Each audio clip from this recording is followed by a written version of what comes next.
Hello there guys, welcome to the overhaul, and guess what? I have the all new 2024 Innova, the hybrid version, and yes, it got a major overhaul and a complete update or an upgrade just recently, and I was really kicking myself to get my hands on this to see how the hybrid felt to drive and what have they done to the legendary Innova that has actually changed the way people traveled here in India. I mean, it took the market by storm back in 2005, and more than 15 years of legacy, and now the Innova is all set to scale up to a different level altogether. So what all have they offered? Let's find out one by one.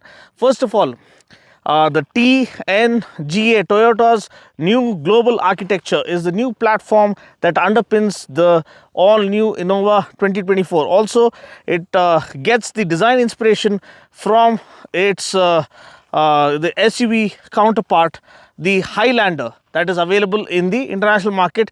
You can see that the demeanor, the character, the poise, the road presence, everything is no longer just an MPV. It is more than an MPV, and that is why they have positioned it between the Fortuner and the Crista, and they have not discontinued the Crista. The Crista still continues to sell alongside this, because this is not only is a hybrid powertrain, but it's also a hybrid kind of a machine, because it's more than an MPV and almost an SUV kind of a stance that the new Innova gets.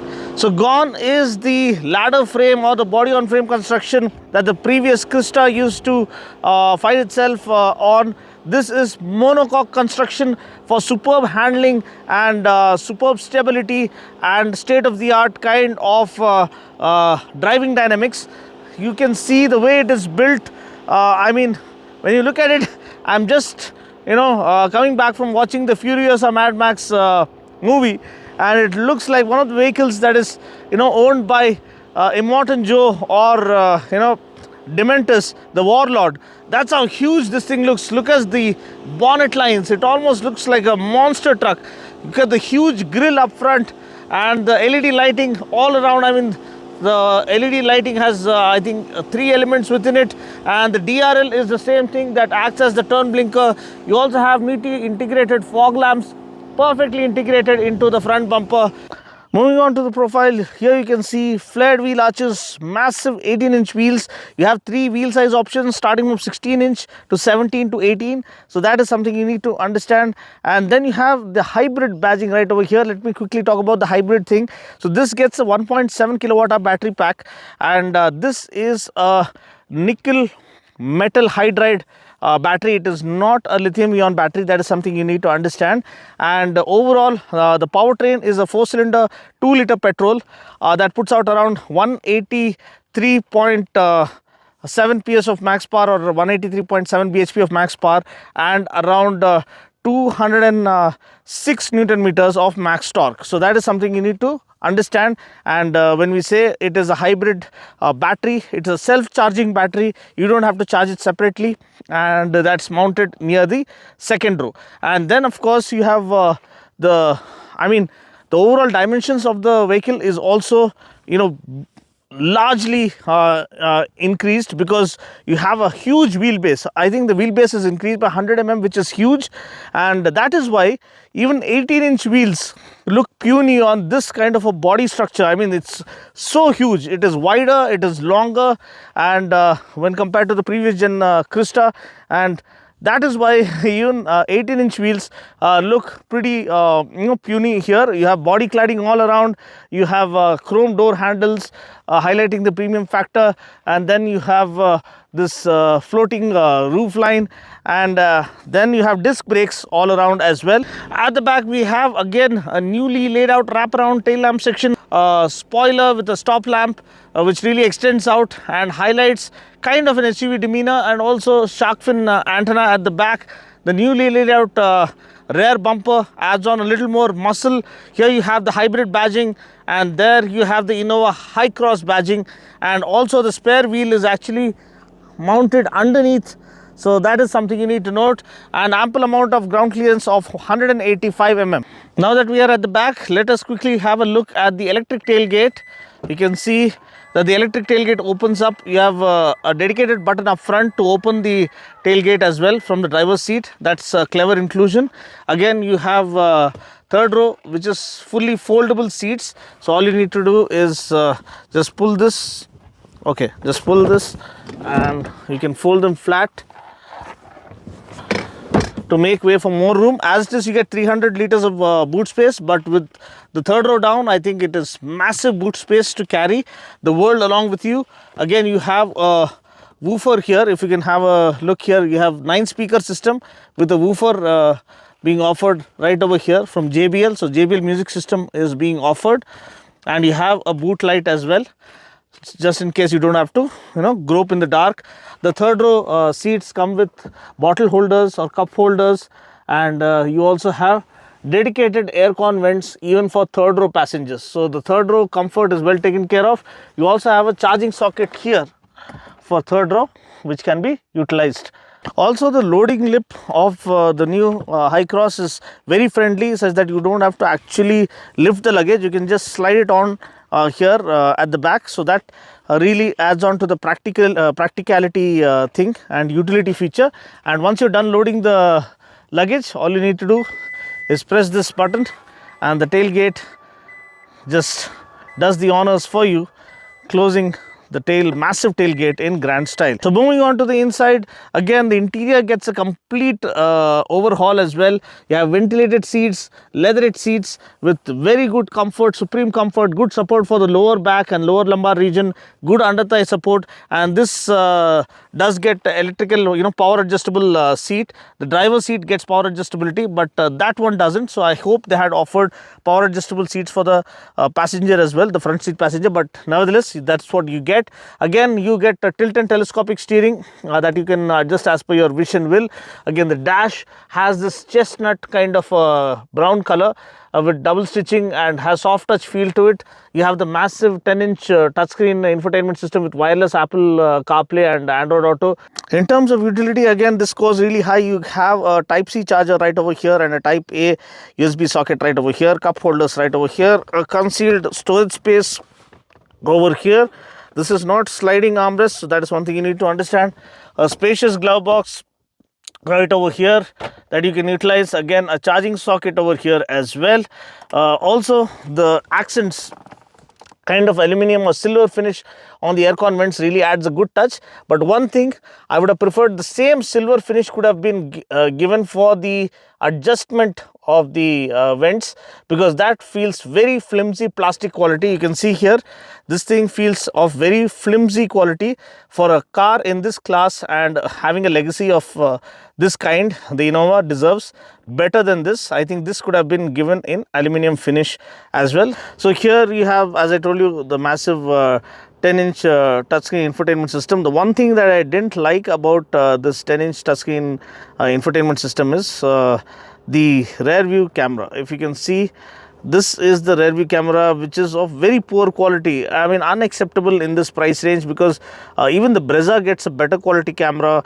You have the Innova, I mean the Creta, the Brezza, the Kia Seltos, even the Sonnet gets a better quality camera. So I think it's about time they had a serious look at this, or the vendor who's providing the camera equipment, the hardware, because you do get a 360-degree setup, but it is not comprehensive, and the resolution is very, very pathetic. So not at all acceptable for a car with the legacy of Innova.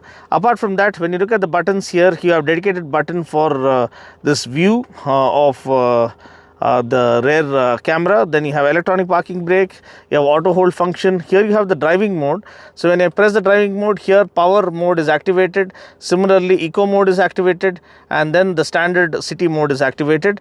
Then you have dedicated EV mode, which once the entire battery is fully charged, then you can actually use the EV mode for coasting around when you're not applying any throttle at all. Then traction control dedicated switch to turn it on or off. So these are things you need to understand. Another, tactile buttons for increasing fan speed is another thing. Again, dedicated control for rear fan speed. Again, all are hardware buttons instead of touchscreen panel. So that is a very good inclusion, and I personally love the fact that they have given tactile buttons for almost every control up front for the air control for the AC panel. One more thing you need to understand is we get a new full color TFT 7-inch MID here for the new Hycross. So this has ADAS functions incorporated. As you can see here, the adaptive cruise control, the lane departure assist, and other features.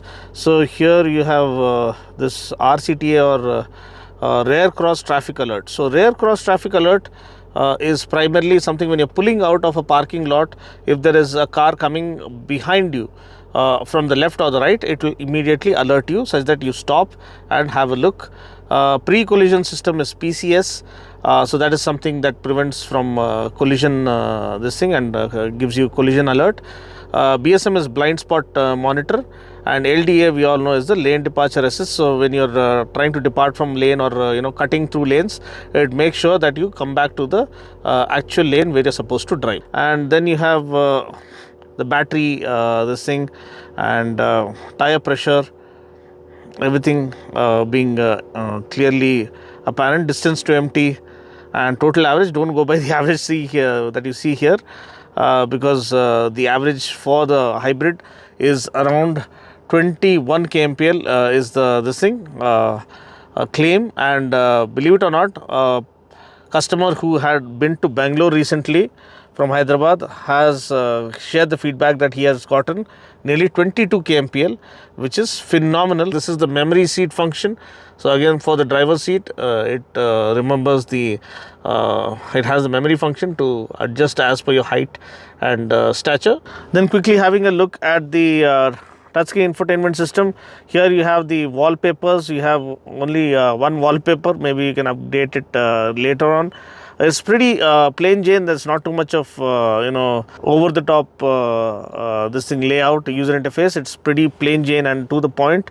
You have language and other device name and Android Auto, Apple CarPlay, wireless support, and then you have audio where you can set the bass and the mid as well as the treble. So guys, another thing I usually check for is the door opening angle, because if there are elders in the family, it should be easy for them. Ingress and egress, I'm getting in and out of the cabin should be easy. So the door opening angle is not anywhere close to 90 degrees. I wish at least the driver door was around 90 degrees, but you can get into the cabin because it's a huge vehicle.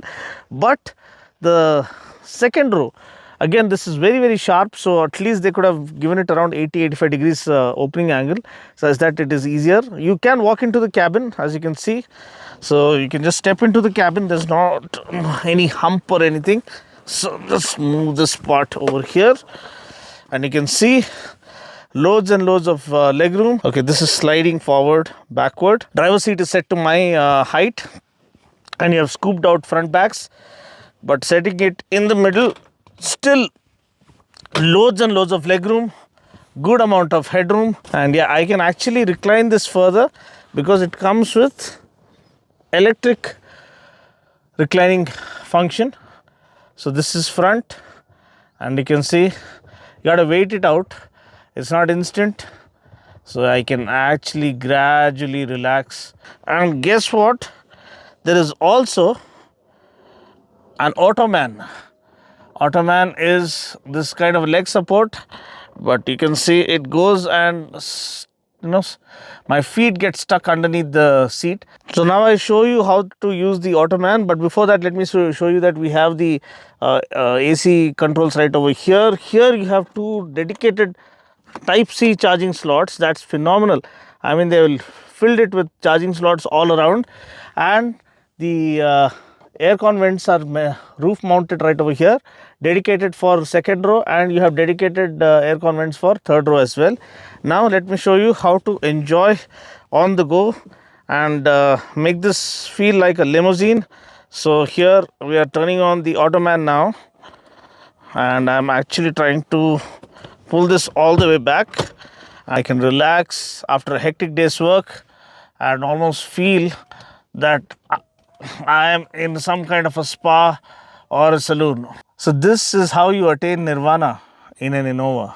Okay, so now in order to get into the third row, it's like a mission impossible mission in and of itself. You have to slide the second row forward, then move it as much as you can. Then, my friend, you move into the third row like Tom Cruise, and then you relax here. This is the upright posture. Guess what? Even the third row comes with reclining option.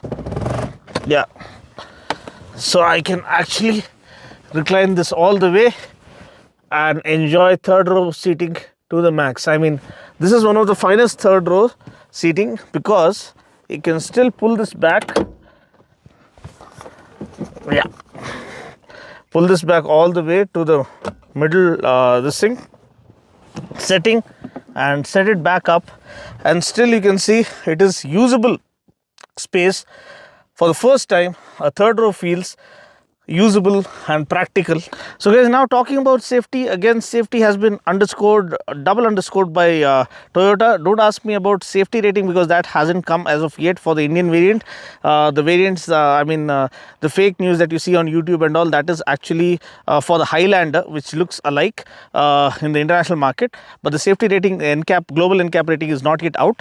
As of now, what you get here is ADAS features, advanced driver assistance system, like lane departure assist, rear cross traffic alert, blind spot monitoring, adaptive cruise control and whatnot. And apart from that, six airbags, ABS with EBD, electronic stability program, hill start assist, auto hold function, and cameras all around. You have a camera right underneath here, you have a camera up front, I have a camera at the back, so you have a proper 360-degree camera system on board.